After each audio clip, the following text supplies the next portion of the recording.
kuis, eto na naman po ang Jomar Mapagmahal Tattoo. Onting storya lang po tayo dito sa ating solid client na ito na pumunta sa little shop natin.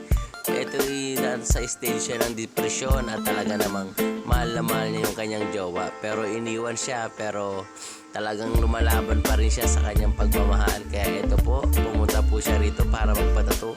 Symbolize po ng rose ang kanyang pagmamahal sa kanyang girlfriend na mahal niya talaga. Kaya andito ang Jomar Mapagmahal. Nag-open po siya sa atin at binigyan po natin siya ng magandang advice. At sa lahat ng nasaktan po dyan, nandito ang Jomar Mapagmahal Tattoo para bigyan po kayo ng magandang advice at magandang tattoo obra para po makarecover kayo.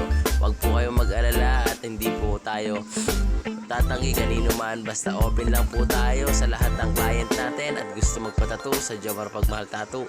Eto mga kuis, medyo nagkikwento pa rin dito sa atin ng ating kliyente na sa pinagdaanan niya sa kanyang girlfriend. Talagang lubos niya tong mahal at solid talaga tong best friend niya nasa likod. Support talaga. Eto, tapos na kami dito mga kuis. Tignan nyo naman yan. Talagang sinolid natin ang pagkagawa. At eto na po mga kuis. Tapos na po. Ayan, nakakangiti na po mga kuis ang ating client dyan. Nakarecover na po siya. Sa lahat po ng gusto magpatattoo dyan, PM lang po kayo sa Jomar Mapagmahal Tattoo at agad po kayo magre-respond. Maraming salamat.